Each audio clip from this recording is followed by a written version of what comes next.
Welcome to hit TV. నేను మీ నిర్మల. మరి ప్రస్తుతం మనమైతే ఒక బస్సులో ఉన్నాము. కానీ ఇప్పటి వరకు చూసుకున్నట్లయితే మహిళలు సాధించలేనిది ఏదీ లేదు అనేది మనం చూసాము, విన్నాము. అదే కాకుండా ఆఖరికి విమానాలు కూడా నడుపుతారు మహిళలు అని చెప్పేసి, గాల్లో కూడా విమానాలు నడిపే అంత స్థాయికి మహిళలు ఎదిగారు. కానీ మొట్టమొదటిసారిగా మన తెలంగాణ రాష్ట్రంలో బస్సును కూడా నడుపుతున్న మొట్టమొదటి మహిళా డ్రైవర్ ఉన్నారు ఆర్టీసీ బస్సుని. మరి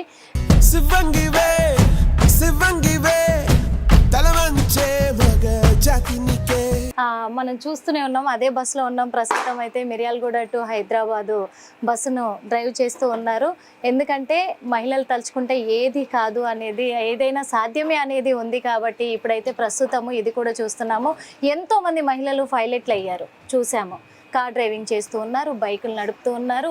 ఎంతో ఘనతను సాధించిన వాళ్ళు ఐఏఎస్ ఐపీఎస్లు ఉన్నారు. కానీ బస్సు నడపాలంటే భయపడే వాళ్ళు అని చెప్పేవాళ్ళు. కానీ ఇప్పుడు ఏంటంటే మేము బస్సు కూడా నడపగలము, కేవలము పురుషులే కాదు మహిళలు కూడా నడపగలరు అనేది అయితే మనం చూస్తూనే ఉన్నాము. ప్రస్తుతం ఇదే బస్సులో ఉన్నాము. కానీ బస్సులో తీసుకోకూడదు, ఇంటర్వ్యూ మాట్లాడించకూడదు. కాబట్టి అది రూల్ ప్రకారంగా కరెక్ట్ కాదు. కాబట్టి మనం రూల్ని అతిక్రమించొద్దు. మనం కిందికి వెళ్ళి మరి మేడంతో మాట్లాడించే ప్రయత్నం అయితే చేద్దాము. పదండి. మరి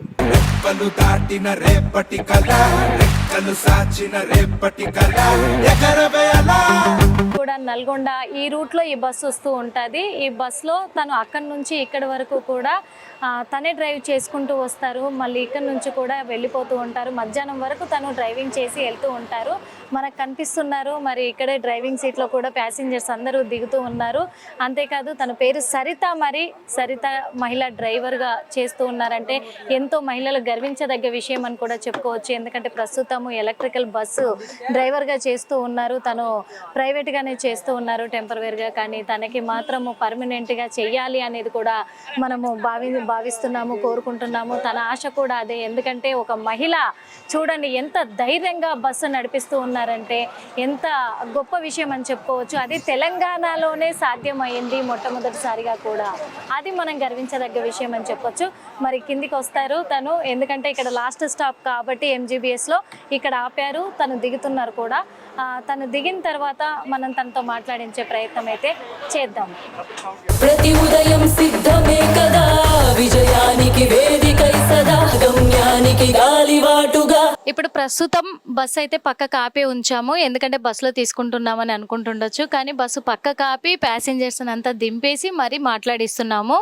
మరి ఇక్కడ తెలంగాణ రాష్ట్రంలో తొలి మహిళా డ్రైవర్గా ఎక్కడ శిక్షణ పొందారు, అసలు వీళ్ళ నెగిటివ్ ఎక్కడ, ఇవన్నీ కూడా అడిగి తెలుసుకుందాము. ముందుగా మీకు హార్ట్ఫుల్గా కంగ్రాచులేషన్స్ సరిత గారు. Thank you ma'am. ఎలా ఉన్నారు? ముందుగా సో హ్యాపీ, చాలా హ్యాపీగా ఉన్నారు. ఓకే, అంటే ఫస్ట్ అనుకున్నది ఏంటి అంటే మీది నెగిటివ్ ఎక్కడ, అసలు ఎక్కడ పుట్టారు, ఎక్కడ పెరిగారు, అమ్మ నాన్న ఇదంతా? మాది సుమస్త నారాయణపూర్ విలేజ్ వాయల్లపల్లి, సిటీ నాయక్ తండా. మేము 5 అక్క చెల్లెలం, చిన్న తమ్ముడు. అంటే ఇప్పుడు తమ్ముడు అంత పనిచేసే ఏజ్లో లేరా. కాకపోతే అమ్మ నాన్న 4 అక్కలకు పెళ్లి చేశారు. నేను ఒక్క ఆమెనే ఉన్నా. అదే ఎందుకు చేసుకోలేదంటే అప్పుడు ఫైనాన్షియల్ ప్రాబ్లం బాగా ఉండే మాకు. అందుకనేసి నాన్నకు తోడుగా ఆటో నడిపినా. అంటే మామూలుగా అయితే ఇంట్లో పెద్దవాళ్ళు బాధ్యత తీసుకుంటారు, కానీ చిన్నవాళ్ళు మీరు బాధ్యత తీసుకున్నారు. ఎందుకు తీసుకోవద్దు మేడం? పెద్దవాళ్ళు అంటే పెళ్లి చేసుకుని వెళ్ళిపోయారు. అందరు సపోర్టే, అక్క వాళ్ళందరూ సపోర్ట్ చేస్తారు. అలా వాళ్ళు సపోర్ట్ చేయలేదని ఏం కాదు. అందరు వాళ్ళకు కూడా ఏమన్నా ఉన్న ఫ్యామిలీ ఉంటే ఇంకా మంచినే చూసుకునే వాళ్ళు. వాళ్ళు కూడా కూలినాలు చేసుకుని బతికే వాళ్ళే కదా మేడం. సో అలాగనేసి వాళ్ళు కూడా సపోర్ట్ చేశారు. అంటే నాన్నకు అప్పట్లో యాక్సిడెంట్ అయ్యి కొంచెం ఇటు సైడ్ ఫ్రాక్చర్ అయింది. అయితే మళ్ళీ నాన్నకి ఇబ్బందిగా ఉంది కాబట్టి ఏం పని చేసుకోలేకపోతారు కాబట్టి నేను ఆటో నడిపాను 6 years. అక్కడే ఇక్కడ ఊర్లో సమస్త నారాయణపూర్లో నడిపారు. దాని తర్వాత మళ్ళీ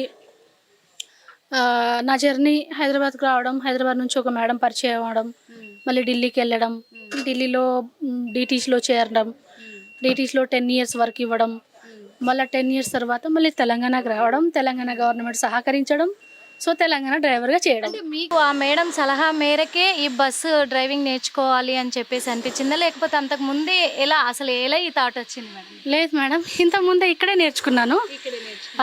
ఇక్కడే నేర్చుకొని ఇక్కడే లైసెన్స్ తీసుకొని ఢిల్లీకి వెళ్ళడం జరిగింది. అప్పట్లో నేను ఫస్ట్ బస్ డ్రైవర్గా ఇక్కడ తెలంగాణలో 17 years బ్యాక్ 17 years బ్యాక్ నాకు హెవీ లైసెన్స్ ఆర్టీఓ సార్ ఫ్రీగా ఇచ్చారు. అప్పుడు ఫస్ట్ ఫీజు తీసుకోలే ఎందుకంటే అక్కడ ట్రక్ నడిపాను అనమాట. ట్రక్ కూడా నడిపారు మీరు? అంటే వాళ్ళకి టెస్ట్ చూపించాలి కదా, బస్సు లేకపోయా ఆ రోజు. అంటే మొత్తం ఉసుకతో నిండి ఉంది ట్రక్కు. అయితే అది నడిపించి చూపించమ్మా అన్నారు. పోయి చూపించా. ఆయన బాగా హ్యాపీగా ఫీల్ అయ్యి 470 అప్పుడు ఫీజు, ఆ ఫీజు మాఫ్ చేసేసి నాకు టక్కున లైసెన్స్ ఇచ్చారు. ఎలా అనిపించింది అట? అప్పటి నుంచి అనుకున్నాను, సో మంచి పని చేస్తే మంచిగా ఒక మెసేజ్ వస్తుంది, సపోర్ట్ కూడా ఫుల్ ఉంటుంది అనేసి ఇక స్టార్ట్ చేసుకున్నా. దాని తర్వాత హోలీ మేరీ కాలేజ్లో 1 year బస్ నడిపా. దాని తర్వాత అదే మేడం పరిచయం అయ్యారు. ఇట్లానే పేపర్లో వచ్చింది అప్పుడు, నాన్న బాధ చూడలేక సరిత ఆటో స్టేరింగ్ అనేసి వసుంధరలో వచ్చిందన్నమాట, ఈనాడు పేపర్లో. చాలా పేపర్లో వచ్చాయి. సో అవి చూసి ఆ మేడం జాలి వేసి ఆ మేడం కొంచెం హెల్ప్ చేసింది. ఆ మేడం తరపు నుంచి ఆధార్ ఫౌండేషన్ వెళ్ళాను. అక్కడికి వెళ్ళి అక్కడ 10 years నా సర్వీస్ చేశాం. దాని తర్వాత ఇక్కడ అమ్మ నాన్న కోసం రావాలనేసి తెలంగాణ గవర్నమెంట్ని ఎలా ఉంది, ఇక్కడ ఎలా ఉంది? ఢిల్లీలో అంటే మేడం రష్ ఎక్కువ, ట్రాఫిక్ ఎక్కువ, పబ్లిక్ ఎక్కువ. ఇక్కడ ట్రాఫిక్ కొంచెం తక్కువ ఉంటుంది, పబ్లిక్ ఈ బస్సులో తక్కువ ఉన్నారు, సిటీ బస్సులో ఎక్కువ ఉన్నారు. అంటే ఢిల్లీలో డ్రైవ్ చేసిన వాళ్ళు ఇక్కడ చేయడం ఈజీ అంటారు. అందులో ఒక తొలి మహిళా డ్రైవర్గా తెలంగాణ రాష్ట్రంలో ఈరోజు మీరు వెలుగొందుతున్నారు. ఎలా అనిపిస్తుంది? హ్యాపీగా అనిపిస్తుంది మ్యామ్. రాబోయే రోజుల్లో గవర్నమెంట్ జాబ్ చేసేస్తే మా తల్లిదండ్రులు నేను తెలంగాణ గవర్నమెంట్కి రుణపడి ఉంటామని కోరుకుంటున్నాను. ఇప్పుడు అమ్మ నాన్న ఎలా ఫీల్ అవుతున్నారు? హ్యాపీగా ఫీల్ అవుతున్నారు. సీతక్కని కలిశారు, కొండ సురేఖ గారిని కలిశారు, ఎలా అనిపించింది, ఏం చెప్పారు? హ్యాపీగా అనిపించింది. వాళ్ళు సపోర్ట్ ఇచ్చారు. ఇంకా 100 మంది అమ్మాయిలు రావాలమ్మా, మేము సపోర్ట్ చేస్తాము. సో తెలంగాణ సర్కార్ చీఫ్ మినిస్టర్ గారు కూడా టీటర్ ఇవ్వడం జరిగింది, టీటర్లో మెసేజ్ ఇవ్వడం జరిగింది అమ్మాయిలకు ఫుల్ సపోర్ట్గా. సో అలా కాకుండా ఇంకా అమ్మాయిలను వాళ్ళే ట్రైన్ చేసి ఇంకా అమ్మాయిని తీసుకురావాలని ఒక ప్లాన్ చేస్తున్నారు. ఆ రోజు సీతక్క దగ్గర నేను వెళ్ళడం జరిగింది. సీతక్క సన్మానించారు, మన సురేఖ మేడం గారు కూడా సన్మానం చేశారు. సో వాళ్ళు ఇద్దరు మంచినే చెప్పారు, మహిళలకు సపోర్ట్గా ఉన్నారు. పొన్నం ప్రభాకర్ సార్ కూడా సపోర్ట్గా ఉన్నారు, మేడమ్స్ కూడా సపోర్ట్గా ఉన్నారు, సీఎం సార్ కూడా సపోర్ట్గా ఉన్నారు. ఇంకా మహిళా సంఘాలకు చూడండి, మహిళలకు ఫ్రీ బస్సులు చేస్తున్నారు. సో దాన్ని బట్టి ఈ సర్కార్ అయితే ఇప్పటి గవర్నమెంట్ అయితే ఫుల్గా సపోర్ట్ ఉంది అనేసి నేను చెప్తున్నాను. ఇప్పుడు ఇన్ని సంవత్సరాల మీ కెరియర్లో డ్రైవింగ్ ఫీల్డ్లో ఇప్పుడు మీరు బైక్ నడపగలరు, ట్రక్ నడపగలరు, ఆటో నడపగలరు, ఆఖరికి బస్సు కూడా నడిపేశారు. కానీ బస్సు నడపడం అనేది అంత ఈజీ కాదు. పైలట్ అవ్వచ్చు, విమానం నడపచ్చు, అది ఈజీ అయిపోయింది మహిళలకి. కానీ ఒక పెద్ద వెహికల్ కదా ఇది, హెవీ వెహికల్, ఎంతో మంది ఉంటారు ఇందులో. ఈ హెవీ వెహికల్ నడపడం అనేది అంత ఈజీ కాదు. ఎలా దీన్ని మేనేజ్ చేస్తారు? మేము ఆ దేవుడు ఆ రోజు ఫ్యామిలీ కోసం స్టేరింగ్ పట్టించారు. నేను నా ఆత్మవిశ్వాసంతో నా పని నేను చేస్తున్నాను. ఎందుకంటే నేను బతికేదే దీని మీద. అలా కాకుండా మనము ఒక లాపర్వా చేసినామనుకో, ఓవర్ యాక్షన్ చేసినామనుకో, రేపు పోతాం మనం. అలా ఎంతోమంది పబ్లిక్ ప్రాణాలు ఉంటాయి, వాళ్ళ గురించైనా ఆలోచించాలి. మా పేరెంట్స్ల గురించి ఆలోచించాలి, నా గురించి ఆలోచించాలి. సో అవన్నీ ఉంటే ఏమి కాదు, హ్యాపీగా మనం మన పని చేసుకుంటూ వెళ్ళొచ్చు. చాలా మంచి మాట చెప్పారు. కానీ మీ కెరియర్లో మీరు డ్రైవింగ్ చేస్తున్న టైంలో ఎప్పుడైనా రిస్క్ డ్రైవింగ్ అనేది చేశారా? అంటే ఏదైనా యాక్సిడెంట్కి గురవడం కానీ, లేకపోతే అలాంటి సిచ్యువేషన్ వచ్చినప్పుడు దాన్ని అలా సేవ్ చేయడం కానీ అలాంటివి? మేము ఇప్పటి వరకు అయితే 10 years అక్కడ చేశాను. 10 years కంప్లీట్ 11 years అక్కడ చేశాను. అలాంటి సిచ్యువేషన్ ఏమీ రాలే. సో బెస్ట్ డ్రైవర్ అవార్డు అంటే ప్యాడల్ యాక్సిడెంట్ అంటారు దీనికి. ప్యాడల్ యాక్సిడెంట్ ఎవరు చేయకపోతే వాళ్ళకి అవార్డ్స్ కూడా ఇవ్వడం జరుగుతుంది. నేను తీసుకున్నాను. నేను తీసుకున్నాను. 2-3 times తీసుకున్నాను. ఇప్పటి వరకు మీరు ఎవరైనా అడగండి, సరోజనగర్ డిపో పేరు కొడితే ఆల్రెడీ వచ్చేస్తుంది, ఫోన్ నెంబర్ కూడా వచ్చేస్తుంది. అడగండి, నేను ఇక్కడే ఉన్నాను. అలాంటి దేవుడి దయ వల్ల ఏమి జరగలే, ప్యాడల్ యాక్సిడెంట్ ఏమి జరగలే, చిన్న ఇష్యూ కూడా జరగలే. ప్యాసింజర్స్ ఉంటారు, ఎప్పుడైనా వాళ్ళు ఇబ్బంది పడవచ్చు, కానీ అలాంటిది ఏమీ జరగలేదు దేవుని దయ వల్ల. అంటే ఇంట్లో వాళ్ళు మామూలుగానే ఒక కార్ నడుపుతున్నారు, బైక్ నడుపుతున్నారంటేనే ఆడపిల్లవు జాగ్రత్త, చాలా ఇబ్బందులు అవుతాయి అని అంటారు. బస్సు కదా, ఒక బస్సు నడపడం అంటే అంత ఈజీ కాదు, వద్దమ్మా అని చెప్పేసి ఎప్పుడు కూడా పేరెంట్స్ అబ్జెక్షన్ చెప్పలేదు? లేదు మేడం, స్టార్టింగ్ నుంచి ఆటో నడిపాను కదా, అప్పట్లో ఎందుకమ్మా నీ కష్టం ఇంత అనేసి అమ్మ నాన్న ఫీల్ అయ్యేవారు. సో తర్వాత ఇక పోషించే మాకు నడపడానికి లేదు కాబట్టి ఆటో స్టార్ట్ చేశాను కాబట్టి ఫస్ట్లో స్టార్టింగ్లో చెప్పేవారు. తర్వాత ఇక నేను ఒక అయిపోయాను, ఇక ఏం చేస్తాం, ఇక మార్గం లేదు కదా. అలాంటప్పుడు నాన్న వాళ్ళు ఏం చెప్పలేదు, ఇంతకుముందే చెప్పేవాళ్ళు. ఎందుకంటే వాళ్ళ పాప పెళ్లి చేసుకొని వెళ్ళిపోవాలి, ఎవరికైనా ఉంటుంది కదా, సో వాళ్ళు ఫీల్ అయ్యేవారు. అందుకే ఇప్పుడే మీరే ఎత్తారు పెళ్లి గురించి కాబట్టి నేను అడుగుతున్నాను. ఓ ఈ డ్రైవింగ్ కోసమే మీరు ఇలా అబ్బాయిగా మారిపోయారంటే, ఈ కటింగ్ కానీ డ్రెస్సింగ్ కానీ ఇదంతా అలా డ్రైవింగ్ కోసమేనా, లేకపోతే చిన్నప్పటి నుంచి మీకు ఇలాగే ఉందా? మేము 5 అక్కచెల్లం కాబట్టి నాన్న అబ్బాయిలా పెంచారు. సో అలా కాకుండా మధ్యలో నేను 10th అట్లా చేసేటప్పుడేమో డ్రెస్సెస్ వేసుకునేదాన్ని. దాని తర్వాత ఆటో నడిపినప్పుడు కొంచెం ప్రాబ్లం అనిపిస్తే మళ్ళీ ఇదే డ్రెస్ వేసుకున్నాను, ఇదే కంటిన్యూగా అయిపోయింది. కిరణ్ బేడి మ్యామ్కి బాగా ఫాలో అవుతాను. నాకు సో హ్యాపీ మేడం అంటే, నాకు ఇష్టం మేడం అంటే, ఎందుకంటే ఆమె చేసే పని ఆమె సో గుడ్ మేడం, నేను చెప్పాల్సిన అవసరం కూడా ఉన్నారు ఖచ్చితంగా కూడా. ఎందుకు అంటే డ్రైవింగ్ ఫీల్డ్, అందులో ఆటో డ్రైవరు అని అంటే అంత ఈజీ కాదు. ఒక లేడీ డ్రైవర్గా మీరు చేశారు. తోటి డ్రైవర్లతో కానీ లేదా ప్యాసింజర్స్తో కానీ ఎప్పుడైనా ఇబ్బందికరంగా ఏమైనా మాట్లాడడం కానీ అలాంటి చర్యలు జరగడం కానీ అనిపించిందా? అంటే లేదు మేడం, ఎదుర్కొన్నారా? మహిళలు నాకు సంతోషిస్తారు, వాళ్ళు నా బస్సు కోసం వెయిట్ చేస్తారు. జెంట్స్ నేను అనేది కూడా, ఎందుకంటే ఆటో డ్రైవర్లు అందరూ ఒకలాగా ఉండరు అని అంటారు. బయట కూడా కస్టమర్లు అంటే ఎక్కే ప్యాసింజర్స్ కూడా ఒకలాగా ఉండరు అంటారు. ఒక ఆటో నడుపుతున్నారంటే ఎవరైనా మిమ్మల్ని టీచ్ చేయడం కానీ లేదా హేళన చేయడం కానీ ఇలాంటివి ఏమన్నా జరిగింది? అక్కడైతే ఏం జరగలేదు మేడం, ఇక్కడ కూడా ఇప్పుడు దాకా ఏం జరగలేదు. ముందు చెప్పలేను, ముందు ఏం లేదు, ఇంకా లేదు, అయిపోయింది ఇంతటితో. అదే. అయితే ఒక మారుమూల గ్రామము వాయిలపల్లి, నారాయణపూర్ మండలము, యాదాద్రి భువనగిరి డిస్టిక్, సీతానాయక్ తండా కదా, సీతానాయక్ తండా నుంచి వచ్చారు. వ్యవసాయం చేసుకునే ఒక కుటుంబం నుంచి వచ్చారు. ఈ రోజు మరి ఒకవేళ పెళ్లి టాపిక్ వచ్చి ఎవరైనా ముందుకు వచ్చి మిమ్మల్ని పెళ్లి చేసుకునే సిచ్యువేషన్ వస్తే ఏంటి? నో లేదండి, ఇప్పుడే లేదు. అమ్మ నాన్న, జస్ట్ అమ్మ నాన్న, అక్క వాళ్ళు అందరు వాళ్ళ ఫ్యామిలీతోనే బతికేయాలి ఇక.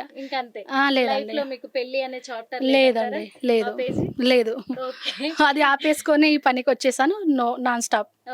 ఇంకా కావాలంటే నాలాగా ఎవరైనా పేదవాళ్ళు ఉంటే వాళ్ళని హెల్ప్ చేస్తాను. ఒకవేళ ఒక మంచి స్థాయికి వచ్చినాను అనుకో, తప్పకుండా చేస్తాను. కానీ పెళ్లి చేసుకుని తెలంగాణ ప్రభుత్వం మరి మీకు హామీ ఇచ్చిందా పర్మనెంట్ గా ఆర్టీసీ డిపార్ట్మెంట్ లో మీకు ఒక డ్రైవర్ గా స్థానం కల్పిస్తామని? పొన్నం ప్రభాకర్ సార్ చెప్పారు, సీతక్క గారు కూడా చెప్పారు, సో కొండ సురేఖ మేడం గారు కూడా చెప్పారు. ఎందుకంటే పోస్టులు వస్తున్నాయి కాబట్టి ఆ పోస్టులకి నేనే ఫస్ట్ మహిళా డ్రైవర్ గా గవర్నమెంట్ జాబ్ కి అనేసి చెప్తున్నారు. సో అది అయితే ఇంకా హ్యాపీ. మేము కూడా అంటే ఒక మీడియా వ్యక్తిగా కాకుండా ఒక మహిళగా నేను చాలా సంతోషపడుతున్నాను. మహిళలు ఈ స్థాయికి వస్తున్నారు, దేంట్లో కూడా తీసిపోరు అని చూపించడానికి మీరు నిదర్శనం. కాబట్టి మరి తెలంగాణ రాష్ట్రంలో ఒక తొలి మహిళా డ్రైవర్ ఉన్నందుకు సంతోషిస్తున్నాం. కానీ ఈ మిగతా ఇలా డ్రైవింగ్ ఫీల్డ్లో ఉండి రావాలి, ముందుకు రావాలి, మేము చెయ్యాలి అని చెప్పేసి కానీ వాళ్ళ సపోర్ట్, వాళ్ళ బ్యాక్గ్రౌండ్ సపోర్ట్ లేక చాలామంది వెనుకబడి ఉన్నారు. అలాంటి వాళ్ళకు మీరు ఇచ్చే బూస్టింగ్ ఏంటి? నా సపోర్ట్ ఫుల్ ఉంటుంది, సర్కార్ కూడా చెప్తుంది, గవర్నమెంట్ కూడా చెప్తుంది. గవర్నమెంట్ కూడా ఆల్రెడీ కొన్ని నిర్ణయాలు తీసుకున్నది. మొన్న సీతక్కను కలవడం కూడా ఇదే మ్యాటరు. సో రాబోయే రోజుల్లో నాలాగా ఎవరైనా చేయాలనుకుంటే వాళ్ళకి ఫుల్ సపోర్ట్ గవర్నమెంట్ అని చెప్తున్నాను. ఫుల్ సపోర్ట్ నేను సపోర్ట్. మీరు సపోర్ట్ ధైర్యంగా రావచ్చు అంటే ధైర్యంగా రావచ్చు. Thank you so much Saritha గారు. చూసారు కదా, ఎందుకంటే ఇక్కడ మహిళలు దేంట్లో తగ్గరు, తీసిపోరు, తగ్గేదే లేదనే లెవెల్లో కూడా ఇప్పుడు బస్సులను కూడా నడుపుతున్నారు. కాబట్టి ధైర్యంగా ఇంకా ఈ ఫీల్డ్లోనే అని కాదు, ఏ ఫీల్డ్లోనైనా సరే ధైర్యంగా ముందుకు రావచ్చు. భయపడి వెనకడిగేయాల్సిన అవసరం లేదు. ఫుల్ సపోర్ట్ కూడా సమాజం ఇస్తుంది, సమాజం తోడుగా నిలబడుతుంది. ఆ ధైర్యంతో ప్రతి మహిళ కూడా ఇప్పుడు మరి మన మహిళ డ్రైవర్ సరిత గారిని ఇన్స్పిరేషన్ గా తీసుకొని ముందుకు రావచ్చు అని కోరుకుంటున్నాం. మై హిట్ టీవీ ద్వారా కెమెరామెన్ బానుతో Nirmala, hit TV. Hit TV app, ఇందులో short news, live news, entertainment shows, movies, digital magazines తో పాటు మీ జిల్లా వార్తలను కూడా ఫ్రీగా చూడొచ్చు.